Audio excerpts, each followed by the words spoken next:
오늘 설교는 지난주 설교와 이어진다 생각하시면 좋겠습니다. 같은 본문, 같은 내용을 한 번 더 나누려고 합니다. 지난주에 우리는 사도 바울의 상황이 충분히 실망할 만하고, 아니 그의 삶 전체를 볼 때 무엇 하나 그의 뜻대로 되는 것이 없고 환난과 고난의 연속인 듯 보이는 그런 삶이었는데, 그럼에도 바울은 그가 당한 일이 도리어 복음 전파의 진전이 되었다고 고백하는 말씀을 나누었습니다. 마지못해서 하는 말이거나 또 하나님께서 그렇게 해 주시리라고 믿고 있다는 그런 의미의 말이 아닙니다. 이미 그렇게 되어지고 있다는 것입니다. 진전이라는 단어가 본문에 기록되어져 있는데, 이렇게 진전이라고 번역된 원어 헬라어로 보면 프로코페라는 말입니다. 앞으로를 뜻하는 전치사 프로와 자르다, 꺾다라는 뜻의 콥토라는 동사가 합쳐진 말인데요, 완성을 향하여 점점 나아가는 것을 뜻합니다. 그래서 성공이라고 번역되기도 하고 또 완전한 치료라고 번역되기도 합니다. 특히 이 단어는 로마의 공병대가 쓰던 군사 용어였습니다. 공병대의 역할은 부대가 이동할 수 있도록 길을 닦는 것입니다. 당시 로마는 세계 최강대국이었는데, 이 로마의 핵심 무기는 말이 끄는 전차였습니다. 전차가 나아가려면 먼저 도로가, 길이 닦여야 했지요. 그리고 그렇게 닦인 길로 로마의 전차가 지나가면 그곳은 모두 로마의 영토가 되었습니다. 그 로마의 전차를 당해낼 군대가 없었기 때문입니다. 로마가 세계사에 미친 공헌 중에 하나가 이렇게 길을 닦는 기술이었어요. 그래서 우리가 잘 아는 유명한 말이 있지요. 모든 길은 로마로 통한다. 잘 닦여진 길을 따라가다 보면 로마로 갈 수 있었기 때문에 이런 말이 있을 정도입니다. 이렇게 공병 부대가 길을 닦으면서 나아가는 것, 그것이 바로 진전입니다. 성도들은 바울이 갇힌 바 되었기에 복음 전파에 어려움이 있다고 걱정했지만, 바울은 도리어 로마의 공병 부대가 거침없이 길을 닦아가는 것처럼 그가 당한 일이 복음 전파의 진전이 되었다는 사실을 빌립보 교회 성도들이, 또한 오늘 우리가 꼭 알기를 바라는 마음에서 간곡하게 권면하고 있습니다. 그러면 이 복음이 구체적으로 어떻게 진전되고 있었는지, 우리 13절 말씀을 다시 한번 한 목소리로 다 같이 읽겠습니다. 시작. 이러므로 나의 매임이 그리스도 안에서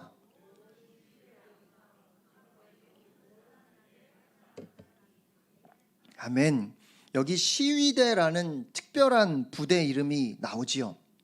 이 시위대는 로마 황제를 호위하는 최고의 엘리트 군인들이었습니다. 황제가 자신의 자리를 지키기 위해서 모든 면에 있어서 검증된 최고의 군인들을 뽑아 그 최측근에 두었던 것이 바로 시위대입니다.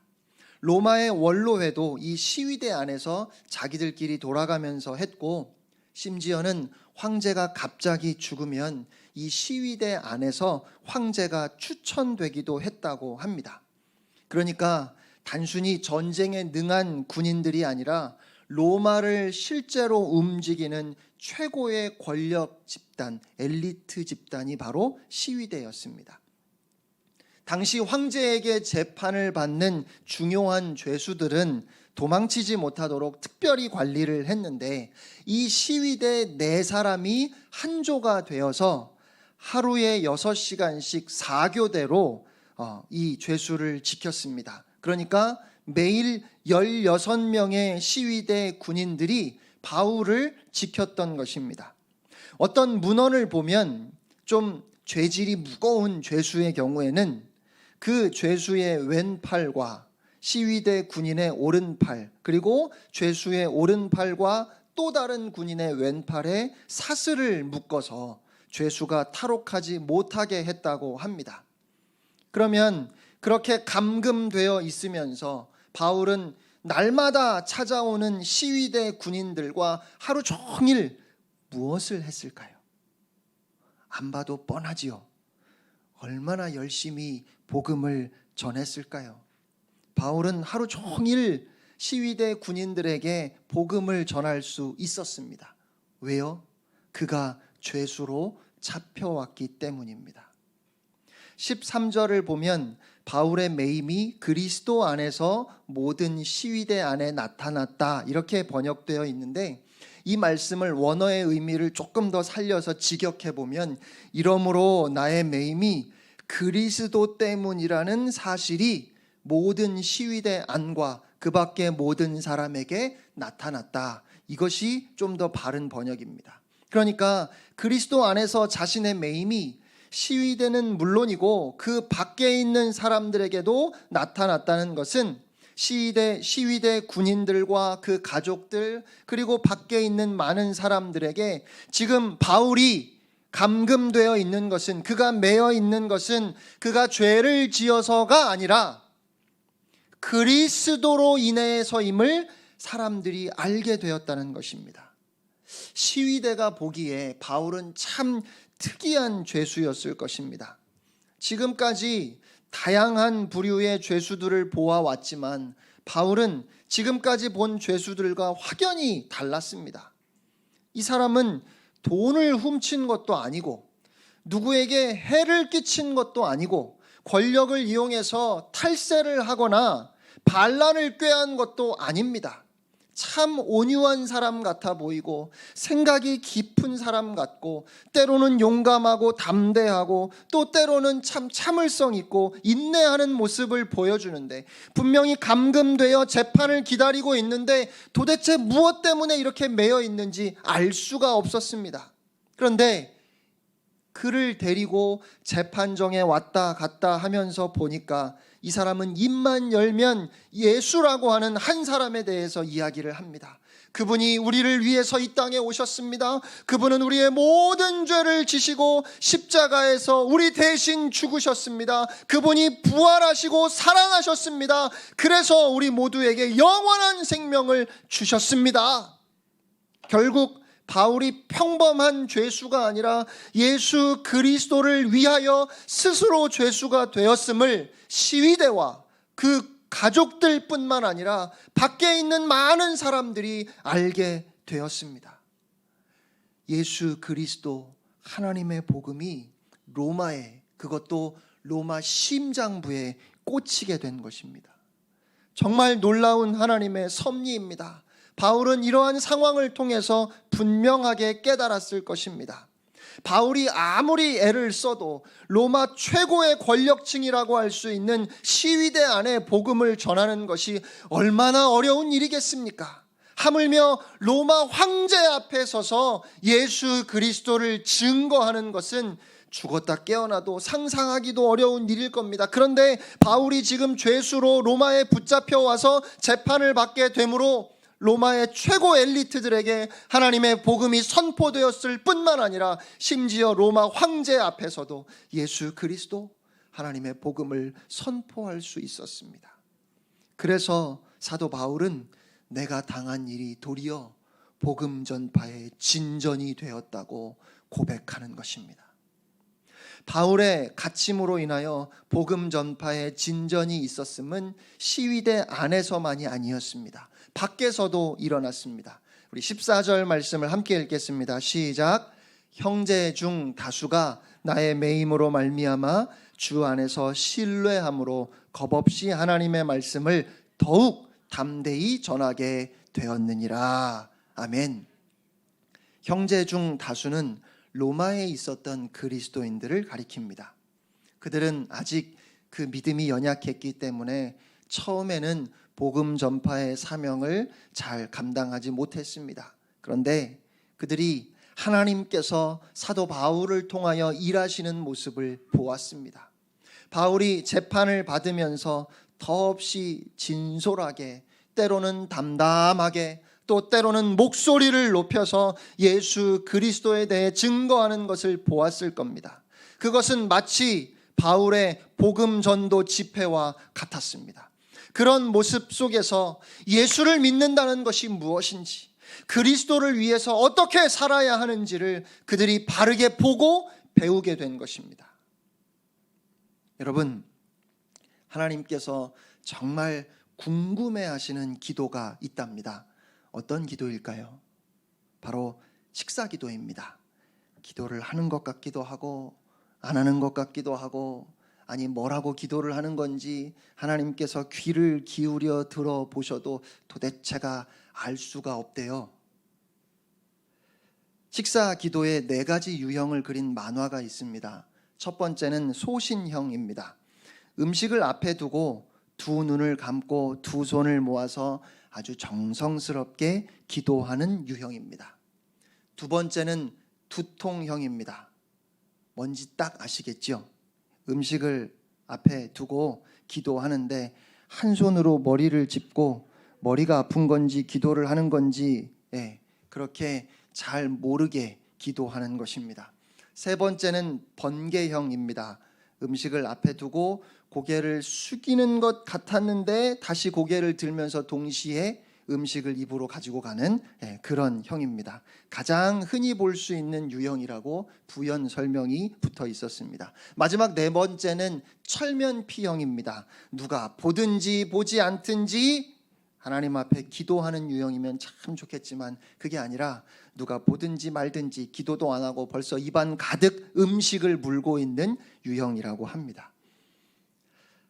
식사 기도를 소신형 외에 다른 형태로 하는 것은 본인도 하나님 앞에 간절히 바르게 기도하고 싶지만 아직은 믿음이 연약해서 그렇게 할 용기가 없기 때문일 겁니다. 그런데 그럴 때 누군가 옆에서 정성껏 하나님 앞에 기도하는 모습을 보이면 그것이 큰 힘이 됩니다. 그래서 본인도 그렇게 기도할 수 있게 되지요. 그러니까 14절 말씀은 믿음이 연약했던 로마의 그리스도인들이, 형제들이 바울이 재판을 받으면서 과연 풀려나게 될지 아니면 죽게 될지 모르는 그 불안한 상황에서도 담대하게 오직 예수, 오직 복음을 전하는 그 모습을 보면서 용기를 내서, 그래서 두통형, 번개형, 철면피형이었던 그리스도인들이 식사 전에 하나님 앞에 진심으로 감사하는 소신형 그리스도인들이 되었다는 것입니다. 많은 그리스도인들이 바울의 모습을 보면서 그리스도인으로서 어떻게 살아야 하는지 결단하고 그 삶을 바꾸었습니다. 그런데 그것을 보고 시기하는 사람들도 있었습니다. 15절 말씀입니다. 함께 읽겠습니다. 시작. 어떤 이들은 투기와 분쟁으로, 어떤 이들은 착한 뜻으로 그리스도를 전파하나니. 아멘. 로마 교회가 어떻게 세워졌는지는 성경에 나오지 않습니다. 로마에는 하나의 교회가 있었다기보다 아마 다수의 가정교회가 있었던 것으로 보입니다. 그 교회들 중에는 바울을 지지하는 교회들도 있었고 베드로나 다른 사도들을 지지하는 교회들도 있었을 것입니다. 가톨릭에서 말하는 것처럼 로마 교회를 베드로가 시작했다면 더욱 그러했겠지요. 우리가 잘 아는 것처럼 바울의 사역의 평생의 걸림돌은 그가 예수님의 공생의 기간 동안 주님과 함께하지 않았다는 것이었습니다.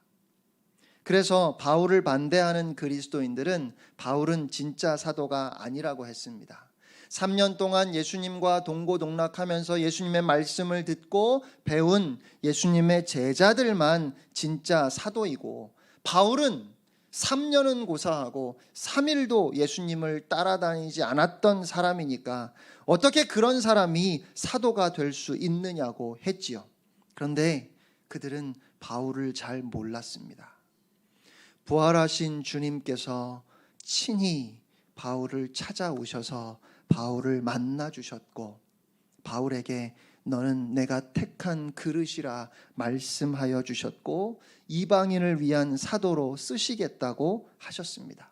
또한 바울은 그렇게 예수님을 만난 이후에 광야 지역인 아라비아와 다메섹에서 3년 동안 복음을 배웠습니다.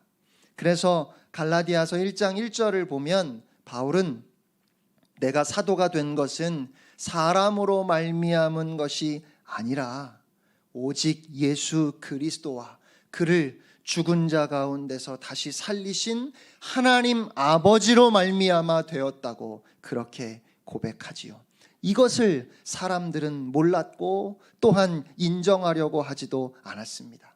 그래서 그들은 바울이 이렇게 갇혀 있을 때 그들이 열심히 복음을 전해서 자기들의 교회가 더 성장하는 것을 보면 자연스럽게 바울이 가짜임을 드러낼 수 있다 생각해서 그래서 복음을 열심히 전한 것입니다.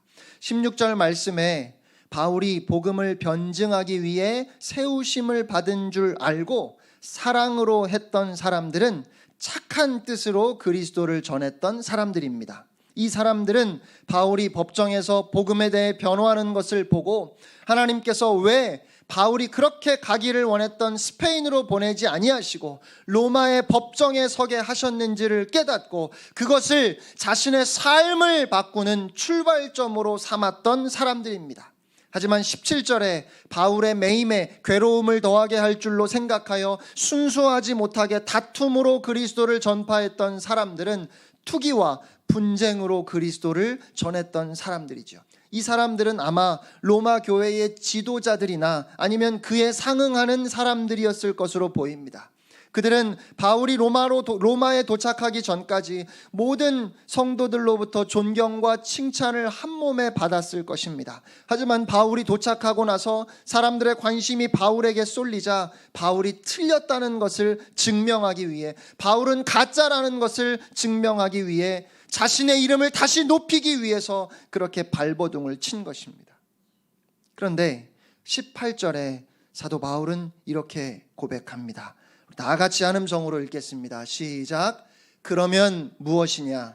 거칠애로 하나 참으로 하나 무슨 방도로 하든지 전파되는 것은 그리스도니 이로써 나는 기뻐하고 또한 기뻐하리라. 아멘. 아멘.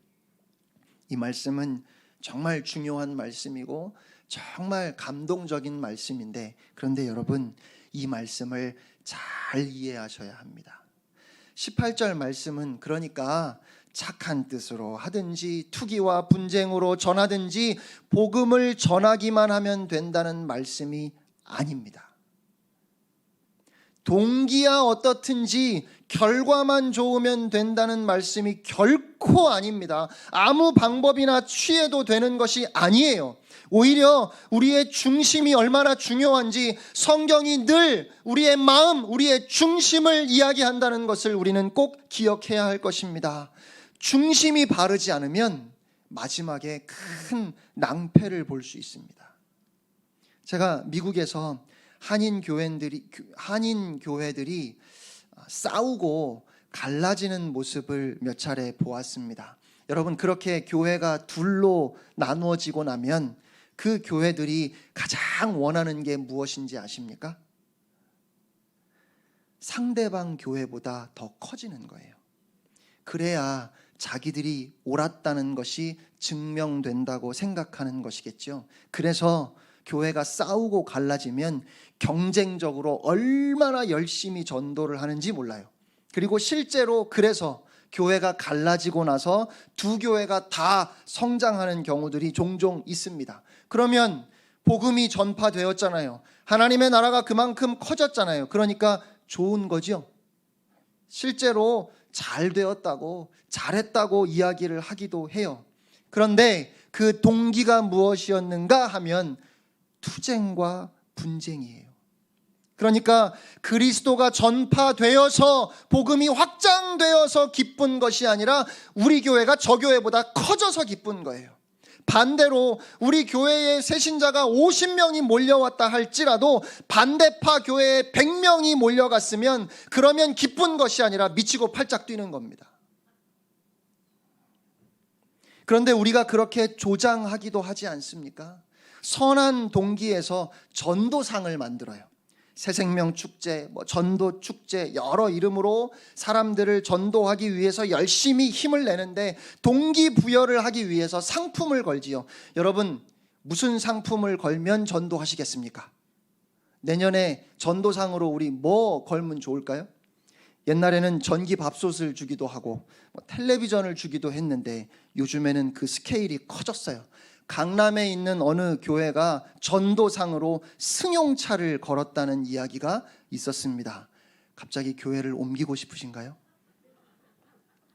그래서 상을 받으려고 열심히 전도합니다. 아니 잘못된 교리를 전하는 거 아니잖아요. 그리스도를 전했겠지요. 복음을 전하겠지요. 그렇지만 그 동기가 무엇인가 하면 자동차예요. 남을 이기는 거지요. 대상을 정하고 열심히 찾아가서 인사를 하고 내가 음식을 했는데 좀 많이 했네 이러면서 음식도 좀 갖다 주고 선물도 주고 그렇게 한 달 동안 공을 들였습니다. 이제 결정적으로 돌아오는 주일날 나랑 교회 한 번만 가자 이 말을 하면 되는데 언제 이 말을 할까 조마조마하며 망설이고 있는데 그 찰나에 김 집사가 그 사람한테 먼저 얘기를 해갖고 확 채서 교회로 데리고 가는 겁니다. 그래서 전기밥솥이 내 건데 김 집사가 전기밥솥을 타는 바람에 대판 싸우고 시험이 들었어요. 천하보다 귀한 한 영혼이 주님께 나와서 기쁜 것이 아니라 내가 한 달을 공을 들였는데 김 집사가 채가는 바람에 화가 나서 못 견디는 겁니다. 왜 그렇게 되었지요? 투기와 분쟁으로 해서 그래요. 동기가 틀린 겁니다. 잘못된 동기이지요. 잘못된 동기로 복음을 전했다면 그 사람은 하나님 앞에서 상급이 없습니다. 하나님께서 기뻐하시는 일이 아니에요. 예수님께서 산상수훈 마지막에 이런 말씀을 하셨지요. 마태복음 7장 22절로 23절입니다. 그날에 많은 사람이 나더러 이르되 주여 주여 우리가 주의 이름으로 선지자 노릇하며 주의 이름으로 귀신을 쫓아내며 주의 이름으로 많은 권능을 행하지 아니하였나이까 하리니 그때에 내가 그들에게 밝히 말하되 내가 너희를 도무지 알지 못하니 불법을 행하는 자들아 내게서 떠나가라 하리라. 선지자 노릇하는 것을 오늘날로 말하면 목회자의 역할을 하는 것일 겁니다.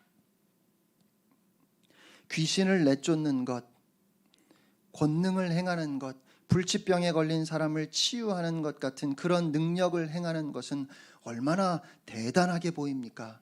만약에 제가 지금보다 설교를 한 100배쯤 더 잘하게 되고 귀신 들린 사람들 그냥 제가 쳐다보기만 해도 그 귀신이 무서워서 도망쳐 나가고 위장병, 두통, 신경통 같은 병들은 교회에 오실 필요도 없이 그냥 집에서 영상으로 제 얼굴을 보시기만 해도 낫고 중풍이나 암 환자는 기도하기만 하면 낫게 된다면 사람들이 얼마나 저를 대단하게 여기겠습니까? 그런데 예수님께서 그런 사람들을 향하여 내가 너를 도무지 알지 못한다. 그리고 오히려 불법을 행하는 자라고 화를 내셨습니다. 내게서 떠나가라 하셨습니다. 여러분, 마지막 날에 우리 예수님께서 내가 너를 도무지 알지 못한다. 내게서 떠나가라 하시면 어디로 가야 할까요? 생각만 해도 끔찍하지 않습니까? 주님이 왜 그렇게 말씀하셨을까요? 그들의 겉모습은 하나님의 사람처럼 보였는지 몰라도 그 속은, 그 중심은, 그 동기는 야망과 자기 과시로 가득했기 때문입니다. 그래서 사도 바울은 고린도전서 9장 26절로 27절에 이렇게 고백합니다.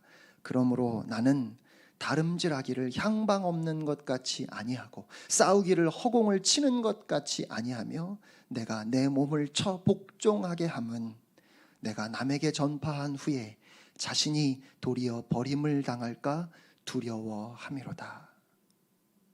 바울은 자신의 겉이 사역자이고 전도자라는 사실에 만족하지 않았습니다. 나중에 정말 중요한 그날에 하나님 앞에서 겉은 멀쩡하지만 속은 텅 비어있는 쭉정이로 판정받지 않도록 자기 몸을 쳐서 복종시킨다고 말합니다. 마지막 날 주님 앞에 섰을 때 바울아, 바울아, 우리 주님께서 우리의 이름을 불러주시고 그래, 네가 나를 위해서, 네가 복음을 위해서 열심히 살아주었구나, 고맙다, 그렇게 말씀해 주신다면 여러분, 그것으로 족하지 않겠습니까? 그것이면 되지 않겠습니까? 저는 그날에 우리 주님께 그 말씀을 듣고 싶습니다. 그리고 사랑하는 성도 여러분, 여러분 모두도 그날에 여러분의 이름을 우리 주님께서 부르시면서 잘하였다, 수고했다, 고생했다, 두 팔 벌려 우리를 안아주시게 되기를 간절히 바라고 또한 주님의 이름으로 축복합니다. 교회에는 선의의 경쟁이 없습니다. 어떠한 경우에도 믿는 사람들 간에는 경쟁할 수 없어요. 혹시라도 제가 선의의 경쟁이라는 말로 여러분을 부추긴다면 그것은 저의 이기적인 야망일 겁니다. 우리가 다른 교회와 경쟁을 하거나 혹은 교회 안에서 교인들끼리, 기관끼리, 목장끼리 경쟁하는 것은 저는 아닌 것 같아요. 그리스도 안에서 우리 모두는 다 동역자들입니다. 형제입니다. 서로 격려하고 서로 위로해주고 서로를 높여주고 서로를 붙들어 주어서, 그래서 그런 우리의 모습을 통하여 오직 예수 그리스도의 이름만 높아지는 것, 오직 예수 그리스도의 복음을 드러내는 것, 그것이 마땅합니다. 하나의 지역 교회 안에서도 그리고 주위의 다른 교회들과도 선의의 경쟁을 하는 것이 아니라 그리스도 안에서, 복음 안에서 우리는 다 동역자여야 하는 겁니다. 그러니까 우리 교회와 마주보고 있는 예수비전 교회가 부흥하면 샘을 내는 것이 아니라 기뻐하는 것이, 그것이 맞아요. 그것이 선한 뜻으로 그리스도를 전파하는 것입니다. 그리고 이 18절 말씀은 누가 하느냐에 따라서 다른 말입니다. 투기와 분쟁으로 하는 사람들이 이 말을 하면 그건 100% 틀린 말이 되는 겁니다. 바울이 이 말을 해야, 그래야 맞는 거예요. 바울만 할 수 있는 말인 겁니다. 무슨 말인지 이해가 되시지요? 예를 들어서 큰 교회의 성도들이 다 몰려가면서 주변에 있는 여러 작은 교회들이 다들 어려워지고 힘을 잃어버렸어요. 그런데 큰 교회 성도들이 아니 어찌 되었든 복음이 전파되는 것이, 어찌 되었든 그리스도가 전파되는 것이, 그것이 좋은 거 아니냐고 이렇게 얘기하면 그건 틀린 말인 겁니다. 그 말은 작은 교회가 할 때만 맞는 말인 거예요.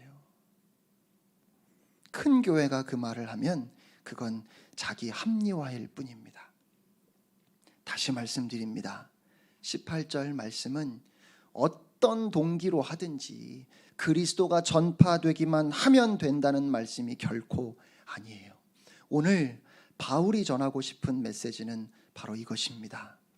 나 한 사람이 어떻게 되든지 그것은 전혀 중요한 것이 아닙니다. 오직 예수 그리스도의 복음이 전파되어진다면 내가 당하는 환난이나 내가 당하는 억울함에도 나는 진정으로 기뻐할 수 있습니다. 바울은 자신을 시기하는 사람들, 자신을 비방하는 사람들조차도 크게 연연하지 않겠다는 것입니다. 어떻게요? 바울은 인생의 초점을 자기 자신에게 두지 아니하고 그리스도에게 두었습니다. 인생의 목적을 자신을 높이는 데 두지 아니하고 오직 예수만 높여드리는 데에 두었습니다. 바울의 비전은 오직 예수였습니다. 바울의 꿈은 오직 복음이었습니다. 그래서 예수 그리스도의 복음이 전파되는 것이 그의 기쁨이었습니다. 복음이 전파된다면, 예수가 증거될 수만 있다면, 그것이 내 생각에 합당하든지 그렇지 않든지, 지금 나의 상황과 형편이 어떠하든지 나는 오직 예수로, 오직 복음으로 기뻐한다는 것이, 그것이 바울의 고백입니다. 그리고 그 고백이 오늘 우리 모두의 고백이 되어야 할 줄로 믿습니다. 이렇게 복음에 대한 분명한 목적 의식이 있는 성도들이 함께 모인 영적인 공동체, 그것이 바로 주님이 기뻐하시는 교회입니다. 우리 교회가 그런 교회가 되었으면 좋겠습니다. 사랑하는 성도 여러분, 우리가 유한한 인간의 시선을 버리고 영원하신 주님의 시선을 갖는다면, 비록 우리의 삶이 마치 갇혀 있는 것 같고 여러 가지 크고 작은 문제들의 사슬이 우리를 메고 있는 것 같아도, 우리는 우리 신앙의 길을 반듯하게 닦아가시는 하나님의 손을 볼 수 있을 것입니다. 또한 인생에 아무리 높은 파도가 있다 할지라도 그 파도가 감히 넘볼 수 없는 그 풍랑도 잠잠하게 하시는 예수 그리스도의 그 전능자의 손 안에 우리의 인생이 있음으로 인하여서 우리는 세월이 지나갈수록 우리 주님을 닮아가는 하나님의 거룩한 자녀들이 다 되어갈 줄로 믿습니다. 그렇게 된다면, 그렇게 하루하루 우리가 믿음으로 살아낸다면, 주님의 고난이 부활로 열매를 맺었듯이 우리의 삶의 고난은 영원한 생명으로 결실을 맺게 될 것입니다. 이번 한 주간도 오직 예수를 바라보며, 오직 예수만 바라보며 승리하는 여러분이 되시기를 주님의 이름으로 축원합니다.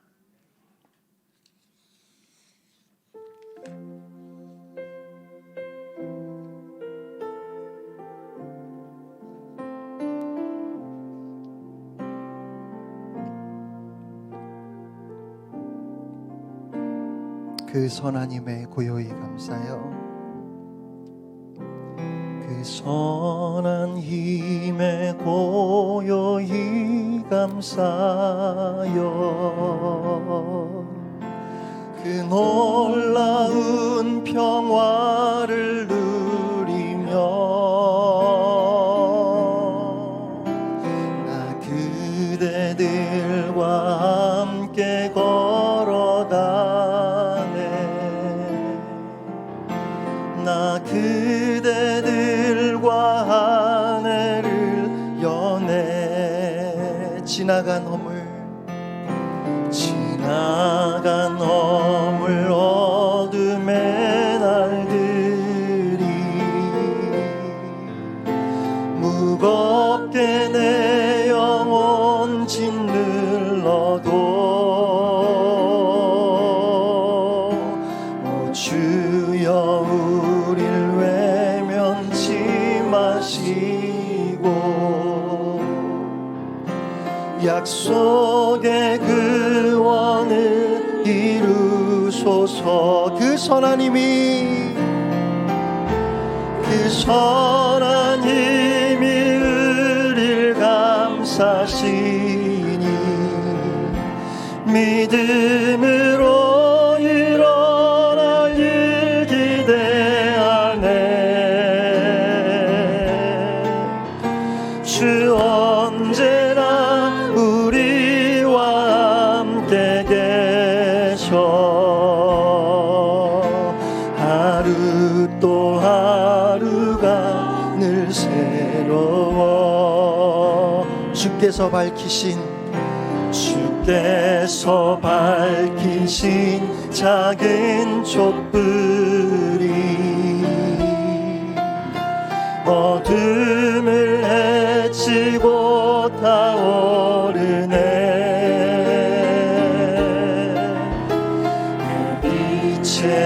우리 모두 하나 되어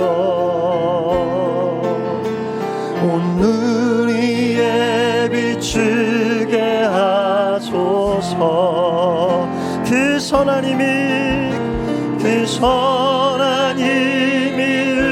우리를 감싸시니 믿음으로 일어날 일 기대하네. 주 언제나 우리와 함께 계셔. 하루 또 하루간을 그 선하님이 우리를 감싸시니 그 선하님이 우리를 감싸시 믿음으로 일어날 일 기대하네. 주 언제나 우리와 함께 계셔. 하루 또 하루가 늘 새로워. 우리 시간 다 같이 한 음성으로 기도하기를 원합니다.